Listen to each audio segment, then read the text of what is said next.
All right, shalom, beloved. It's your girl Sophia, the American Maryam, and this is a follow up to the plague that we pronounced last night. I left the date so you could see. These are three cards I pulled on my energy last Thursday because I wanted to see um, what was going on in my energy field, what was happening, right? And so in the middle, you see we have Beelzebub and Ashtaroth, and it is my opinion, which I will put forth now, that Beelzebub and Ashtaroth are much, much, much like the Antichrist and the Jezebel spirit. And it says that these two entities, Beelzebub and Astaroth, are in a holy, unholy trinity with Lucifer. Now, I don't believe that because, well, when we read the article, I'll explain that a little bit further. But not with Lucifer, it would probably be Satan specifically, which they try to use Lucifer and Satan interchangeably. But I do not, again, believe that that is the case. So, what it is, and they say that Beelzebub and Astaroth are something different, but I think that these are the entities of fear and confusion. These are the primary ones. If he, we know that the Jezebel spirit is this hypersexualized spirit, and then they pair it with the mocking spirit. So they hypersexualize you, then they mock you about it, right? That's two of Satan's top things. But on even higher than that, even more often than that, Satan will use fear and confusion. And this right here, Beelzebub and Astaroth, are fear and confusion. And that was the attack that was launched upon my people yesterday. And that is what we are exposing right now. And we're going to actually break this down. And I'll give you some insight that was given to me. So we're going to start. I already got Astaroth open. So we're going to start with Astaroth and then we'll look at Beelzebub, right? Okay. So this is from Pinterest. It says Astaroth is a male demon of the highest ranking, joining Lucifer and Beelzebub as part of the unholy trinity ruling the kingdom of hell. His title is the Duke of Hell, yet who he is today is far different from where he originated. Astaroth isn't. Now, this name Astaroth, it made me think of Asthoth. Like, this entity really thinks that he's as Thoth, like as Thoth, or Metatron, or Enoch. He believes, or Hermes. He believes he's as Hermes, as Thoth. And I believe that's where that name comes from. And that's why we know he's confusion, because Metatron, Enoch was very well knowledge, not bringing in confusion, but bringing clarity and understanding to a situation. Very intellectual people are under Mercury, right? I'm a Mercurian myself. And so if you have someone who's as Thoth, that means they're bringing confusion. Just like you have people who are as the Jews, ish to Jews, and that kind of thing. This is what you're looking at. This is how I am being given these interpretations. Okay, so he is not mentioned by name in the Hebrew Bible or the Christian New Testament, and is not featured as prominently in literature as Lucifer and Beelzebub. This seems to be why, because this is the confusion, so that you can be confused about who you're dealing with. This seems to be in line with the characteristics, powers, and passive influence associated with him. He is a subtle, behind-the-scenes influences among the demons of hell. And they affiliate him with Astarte, which I don't think is fair, so we're going to skip that part. Because when you get into the divine feminine, they always want to, like Lilith, make it about the woman is the one who caused these men to do stuff that they're not supposed to do, and that is simply unfair to continue to make that reference. Okay, so we're just going to slide by that one. Okay, there are several references in the Hebrew Bible to Astaroth. In the book of Genesis, chapter 14 gives an account of the capture of Lot, Abram's nephew, during a battle. During the battle, King Chedorlaomer and his vassals defeated an army known as the Rephaim at a place called Astaroth Carnium. So basically, they're saying as though that Astaroth, a place that's Astaroth, which would be a place of confusion for Abram.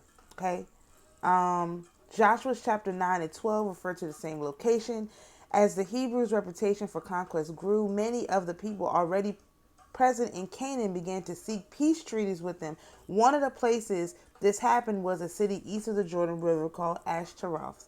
And maybe that refers to more to Astarte than to this fake Thoth. Okay, I'm just gonna call him fake Thoth. I love that he's fake phony Thoth. Okay.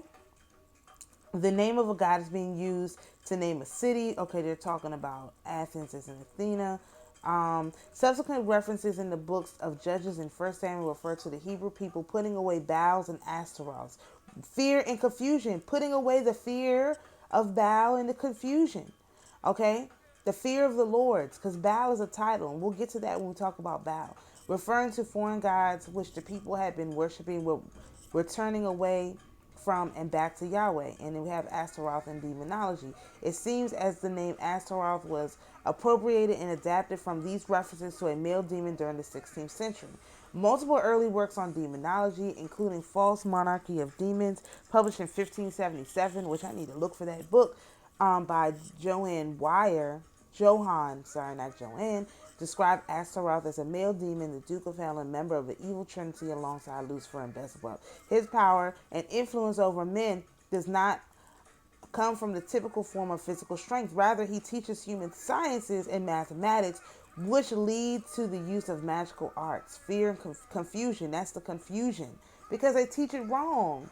Again, this is why we count starting with 0 when 0 that didn't exist. They used 5. They used 5 or 1, 2, 3, 4, 5, 6, 7, 8, 5. That is how it went. Or 1, 2, 3, 4, 5, 6, 7, 8, 9, 5. But or actually it's probably 1, 2, 3, 4, 5. It was probably 5, 1, 2, 3, 4, 5, 6, 7, 8, 9. More than likely. I'm still working on that, so I haven't really talked about that. But anyway, he taught them to count with a 0. Zeros didn't even exist. No one used zeros. This is why everything is all messed up, because there were no zeros. 0 is a placeholder, okay? And this as fake phony Thoth thinks that he's going to teach people. This is what he's been doing. Completely wrong, all right? He can also be summoned for the powers of persuasion and friendships for political and business advancement. He seduces by way of laziness, vanity, and self-doubt. And laziness was one of the other cards that I got. Go back here. Laziness. So I got sorcerer's protection, which they're using fear. And so this is literally talking about these two entities. I had no idea what this meant when I pulled it. Okay. He seduces. Okay, he can be resisted by calling upon Saint Bartholomew, apostle of Jesus and the first missionary to India. We're going to look into that in a little bit, probably in a separate video. He is most often depicted as a naked man with a dragon's claws and wings, holding a serpent, wearing a crown, riding upon a wolf. Okay, now I want to point this out real quick because Fleur Brune said something, and I mentioned it the other day, and I'm going to mention it again here. If any entity appears to you naked, that is a negative entity. And that's how you can tell that's a negative entity. This is why I know Lucifer is not a negative entity. Lucifer does not appear naked. Never. Have in any accounts of Lucifer, you can look at any pictures, Lucifer is never naked. And therefore, Lucifer is not an entity that means you harm. This is why we know we're not talking about Lucifer, we're talking about Satan. And he cloaks himself in Lucifer because of the story. Okay, that's not what that is. And you have to really get that into your mind. If any entity appears to you naked, that is an entity that you resist and you flee from. If they have clothes on, they are not trying to trick you. They do not mean you harm. You have to get that in your mind right now. It's very important moving forward. Okay.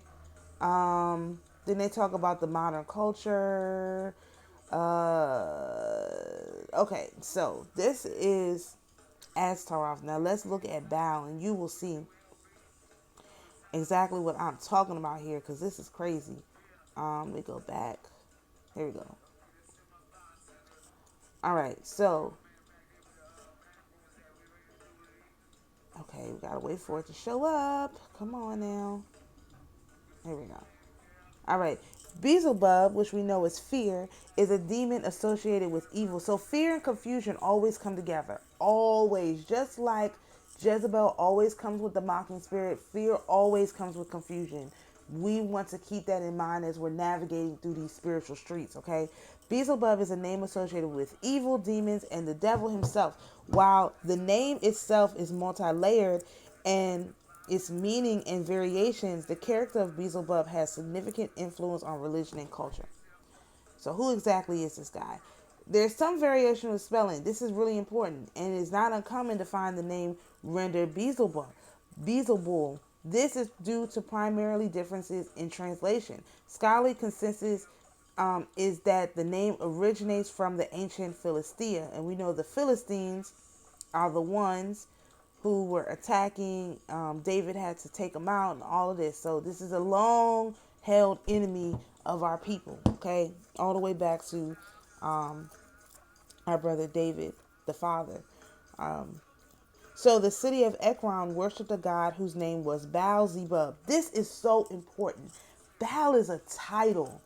Just like the angels have titles, a lot of the names where there is a title. Remember, Lord is a title. So when people refer to in Orthodoxy as Jesus Christ as Lord, that is a title. That is a title. It is not a accusation, or it is not this is just a title that they hold. We Americans don't understand enough about titles to understand that the title of someone has power. So when we talk about the Most High God, the Most High Mother and Father, the Phi, that's a title. The Most High God, the Most High is the title. God, we're talking about the Creator, divine, infinite, all some people call it, whatever. That's the title. Lord Jesus, I always refer to Jesus as my brother and my Lord. Why? Hey, that's his title. How disrespectful am I not to address this man by his title, even if he is my brother? And again, as I mentioned, Joseph's brothers referred to Joseph as Lord. Now they didn't know that was their brother. However, they still refer to him in appropriate titles, and we are encumbered at this time to at least pay attention to that. Okay. So Baal is a title meaning Lord in the Semitic language. And another thing they do with this is they try to say this, that it's in the Bible. When they say Lord, they really mean Baal. That is not true either, because it's a title. It depends on what entity they're talking about. You have to take it in context. There's more context within the sentence about who specifically they're talking to. So just because somebody, a negative entity, takes the name Baal, that doesn't mean that the whole Bible is about this negative entity. That would be ridiculous. And people will say this all the time, and it's unfair because it's not true. There's lots of words that mean Lord. Why are y'all, anyway, I'm not gonna, but it's unfair to say that wherever you see in the Bible you can replace it with Baal. And I have heard people say that, and I think that that's unfair, because Jesus is Lord too. There's lots of lords, it's lots of rankings, and the words, they confuse us. But anyway, okay, it's a title meaning Lord in the Semitic language. It's not the only one that means Lord. That's what I'm saying. The variation is a spelling is also gives rise to differing views on the meaning of the name. So listen, I will never refer to this man as Beelzebub. His name is Zebub. He is literally Zebub. He is, or Zebul. Like Weevil. He's a Zebul. He's not Lord. He ain't Lord of me. So why am I gonna call him Beelzebub? He's Zebub. He ain't my Lord. Forget him. Okay? I don't care what his title is in hell. It ain't got nothing to do with me. Not my problem. Not my issue. He is Zebub to me. All right? The flying Zebub. Okay?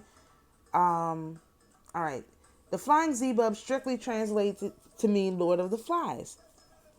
Flying Zebub. He's just a little gnat. Okay? Zebub the gnat. This could be referring to a possible cult of flies which existed as a part of Philistine worship. In the understanding Zebub the gnat held power over the swarming pests and could drive them out of the land. It may also refer to his ability to fly. An alternate view suggests that Zebub the gnat is a derogatory term used by the Hebrews for the rightly named Baal-zebul, Lord of the heavenly dwelling. In this circumstances, the Hebrews would be associating the Philistine god who with dung heaps. That sounds like our people. And the Philistines themselves with flies. Either way, the name, as it continues to be used, has been a point of reference in the Bible. Okay.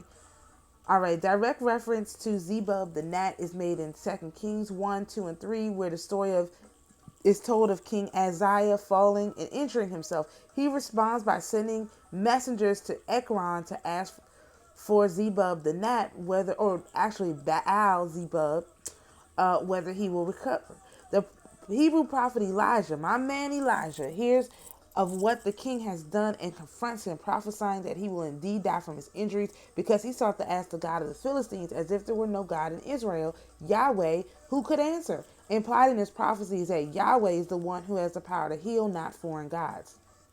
In the Septuagint, the Greek translation of the Hebrew Bible, that renders the name Baal-zebub from the Hebrew pronunciation Baal-zevub.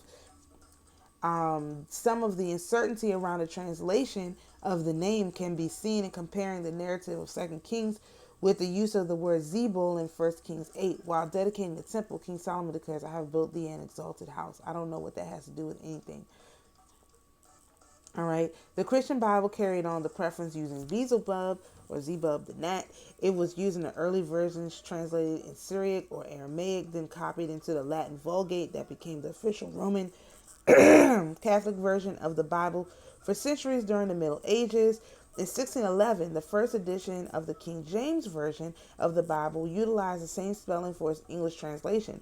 This is how the spelling Beelzebub came dominant usage throughout the Western civilization, to the exclusion of alternatives. This persisted until relatively recently with modern biblical scholarship and archaeology. For example, the references made in Matthew 12 and Luke 11 speak of Beelzebub in the Revised Standard Version.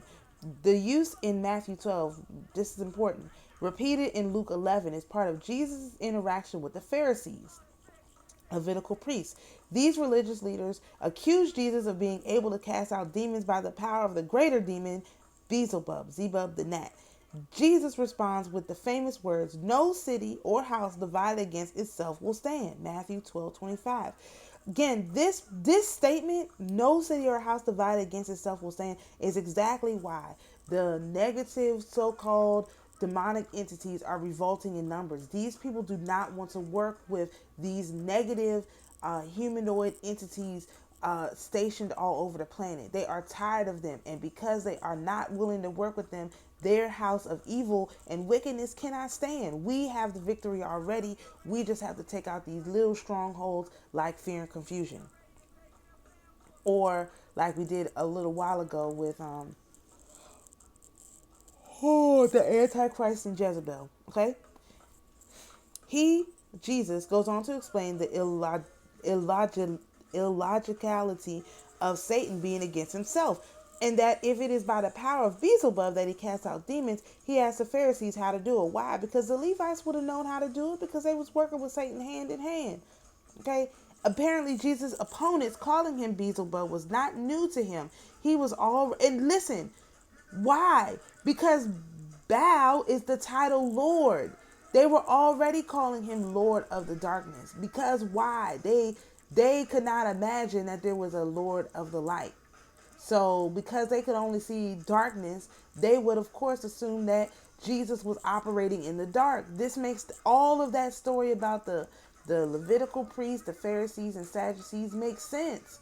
They were working with the dark, so they also assumed he was dark. And that's why they asked him, was he casting out in the name of Beelzebub? Because literally they were working with Satan, Hashatan. And then they want to say Jesus was working with Hashatan. That's crazy. When Jesus came in the light. You know, this is why this is important. That's why Jesus was used to them calling him Baal. It wasn't necessarily Baal Zebul, but Baal, because he was Lord. They just thought he was the Lord of the darkness. Lucifer, you know. Anyway, that's a whole nother thing. He was already familiar with the accusation according to another reference in Matthew 10:25. In Matthew, it is unclear whether Jesus is referring to Satan and Beelzebub as separate beings or using the names interchangeably. This could be the source for how the two names became synonymous with one another in later Christian tradition. All right. The modern period of the 16th and 17th century, a significant amount of speculation had developed in the area of hell and demonology. Zebub, the gnat, figures prominently into these myths. According, and I say gnat because they're just inconvenient, right? Fear is just inconvenient. It's not real. It's just an inconvenient little speck that can be crushed by the God of Israel, okay? According to one, he is one of the three leading demons along with Lucifer and Leviathan. Wait a second. All who serve Satan. Well, how is a Leviathan? See, this is the whole thing. I would say we're talking about Leviathan. When we say Lucifer, they really mean Leviathan. And it's Leviathan and Astaroth. And we're going to look up that Leviathan next. As a demon and see what it says, since we're already down this road. Let me copy that. So we have Leviathan, we have Zebub the gnat, and we have Astaroth. Okay, all who serve Satan.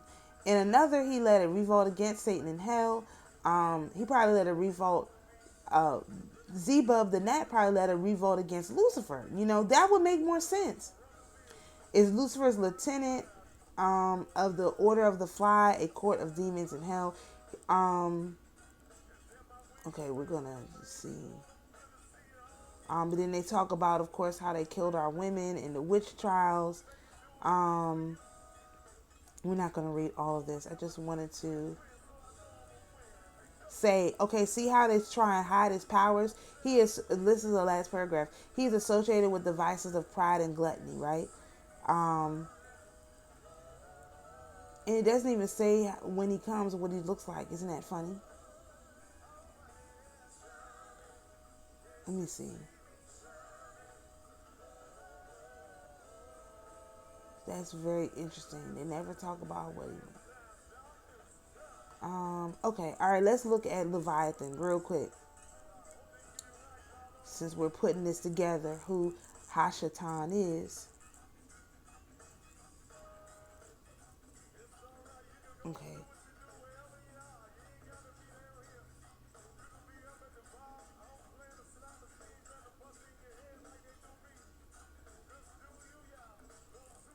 Wow. Let's look at this. All right, 12 characteristics of a Leviathan spirit. And how to recognize and overcome it. Do you feel like you're constantly at work? Now, I'm just looking at this. I just looked this up just so y'all know. the God I serve, he ain't playing no games with these people out here. Today is payday, and you got to pay with ass or cash. And I only take cash, okay? The Most High, he may take your ass and whoop it, but I only take cash, and today is payday, okay? It's payday. Do you feel like you're constantly at war, like you're fighting a never-ending battle that you can't seem to win? If so, you may be dealing with Leviathan spirit. This is all praises to the Most High, man. You can't make this up. This is the thing that has been fighting us. This Leviathan spirit with this fake Thoth and the Zebub the gnat. These people have been waging war on our people forever. This is who it is in the first sentence. Okay. Woo! Holy Spirit. Come on now. All right. This spirit is one of the most powerful and destructive spirits. And notice how Leviathan will take the name of Lucifer. Everything I've been telling y'all for the past months has been right. Can't nobody tell me that this... All praises to the Most High, man. You can't make this up. All glory and honor be to him. Thank you to the Holy Mother. Thank you. Hallelujah, Lord, because I'm telling y'all, I've been saying this and I knew no one believed it, but here we are right now telling y'all who The real Lucifer is this Leviathan, okay? Okay. Whew. All praises, man. All right. This spirit is one of the most powerful and destructive spirits in the spiritual realm because he is an ancient, high-ruling demonic prince in the spiritual world. Leviathan especially targets leaders, ministries, and marriages. This spirit often comes through as a wounded spirit involving rejection. Okay, so first, this is how it works. The rejection leads to the fear and the confusion. This is the unholy trinity: rejection, fear, and confusion. All praises, man. Don't you want to know who you fighting? Don't you want to know who has been coming up against you? You can't figure it out. You fighting day, night, up, down. Who is it? Rejection with fear and confusion. Today is payday. Okay? The demon realm sets up an individual to be traumatized through rejection. Rejection opens the door to a spirit of pride and offers prize as a false fix for rejection. No. Rejection opens up the fear and the confusion, not the pride. Anyway, here we go. Here's the 12 characteristics. Twisting the truth. 1. Breaks covenants. 2. 3. Severs relationship with God. 4. Stiff-necked. 5. Hard-hearted and cold. 6. Blocks communication with the Holy Spirit. 7. Proud, arrogant, and haughty. 8. Whispering, liar. 9. Contentions. 10. List up leaders to destroy them. 11. Depression. 12. Blame and self-pity. This could be wound up in 3, literally: rejection, fear, and confusion. Okay. Let's see. Leviathan in the Bible. Before we get into the characteristics of the Leviathan spirit, I think it's essential to look at the scriptures in the Bible that mentions this creature. Okay, we have Job 3:8. Let those who curse the day curse it, and those who are skilled at rousing the Leviathan, who are rousing rejection. Holy Father. Job 41:1. Can you draw out rejection with a fishhook, or can you tie down its mouth with a cord? We're just gonna use that. Psalm 74:14. You crushed the heads of rejection. You gave him as food to the desert dwelling creatures. Holy Father. Psalms 104:26. There the ship sailed. Rejection is there that formed to play with. That you formed to play with. Oh my goodness. Isaiah 27:1. Oh, hold on. And my apologies. Isaiah 27:1. On that day, Yahweh will punish with his cruel, great, and strong sword. Rejection? Rejection. Holy smokes. The fleeing serpent, and rejection, the twisting serpent. He will kill the sea monster that is in the sea. All right. What is Leviathan? In Job 41, Leviathan is portrayed as a powerful and terrible beast that human strength cannot control. Wow. He has sharp teeth, impenetrable scales, breathes out fire and smoke, and the capacity to easily shatter bronze and iron. All of their natural weapons have failed against it. Oh my gosh. The warrior flees from the Leviathan. Leviathan is operating in the world today, and through people, he aims to thwart God's purposes. Listen, and he hates humans, especially those who authentically follow Yeshua. Leviathan wants nothing more than to kill, steal, and destroy. Uses rejection to cause fear and confusion. Anything of meaning or value in a person's life. This includes relationships, finances, dreams and goals, possessions, reputations, inner peace, and a gift of eternal life and heaven.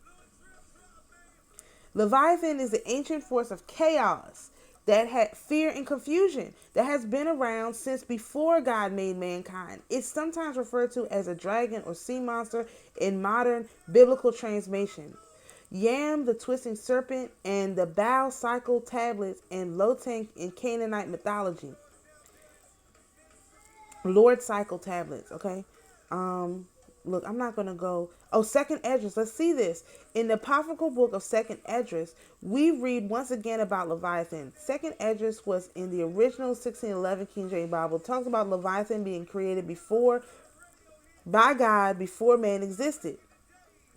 And he gave them a charge to do service unto man that was to be made. And upon the fifth day, thou said unto the seventh part, where the waters were gathered, that it should bring forth living creatures, fowls and fishes. So it came to pass. For the dumb water and without life brought forth living things at the commandment of God, that all people might praise this wondrous works.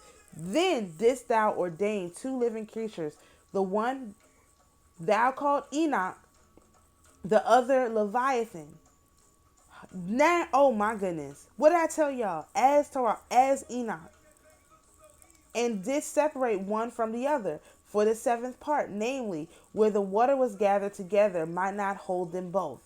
What does that even mean? Wait a minute. Unto Enoch thou gave one part, which was dried up the third day, that he should dwell in the same part, but wherein are 1,000 hills. But unto Leviathan thou gave the seventh part, namely the moist, and hast kept them to be devoured, of whom wilt and when. So listen, it's not that the Leviathan is bad, it's that it's being used for bad, because this is what, but, and also these people found this out and said, okay, we're gonna make all these other entities to go along with them, or it has to do with the fall, or how, just in general. Listen, these things have no power. The fear and the confusion and rejection, they have no power. Rejection is out of your control.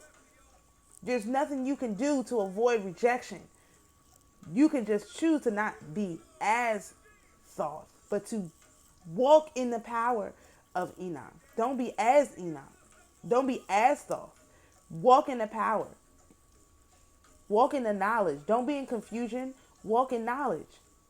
Don't be in fear. Walk in love. Light. Okay, identifying the spirit. How do we go about overcoming a Leviathan spirit? First, we need to identify it. In Job 41:34, it's called king over all the children of pride. And pride is what allows this spirit to enter into people's lives. And that's not necessarily true. People who are guilty of pride and self-righteousness are affected by this influence.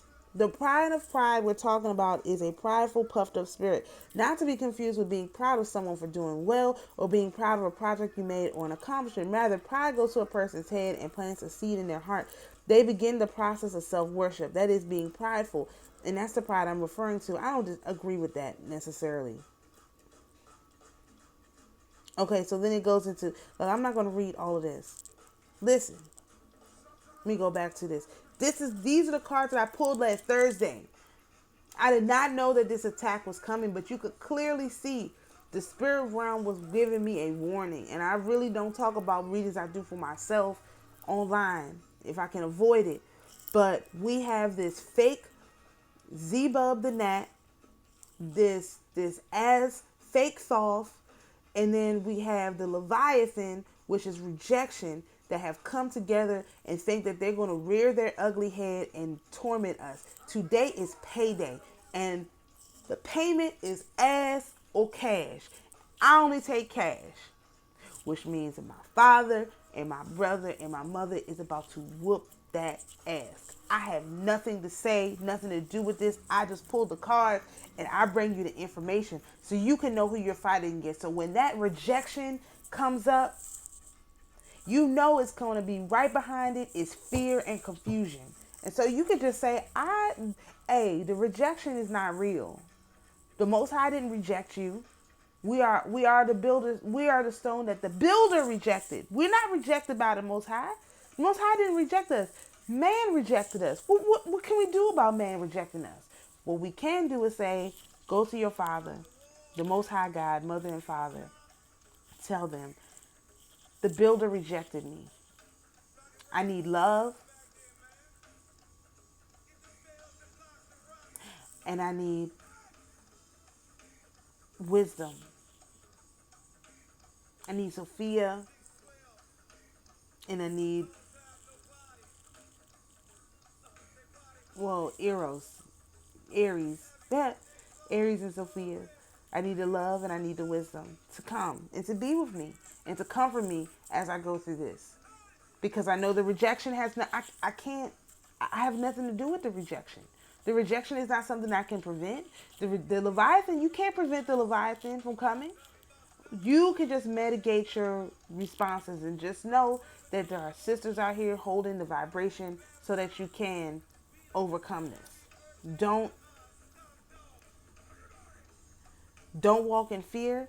Walk in the knowledge that the Most High, Mother and Father, our brother Yeshua, Lord, is here, and the Theotokos is always taking our prayers directly to the throne in all her many forms, and we have the ability and the capability of overcoming this.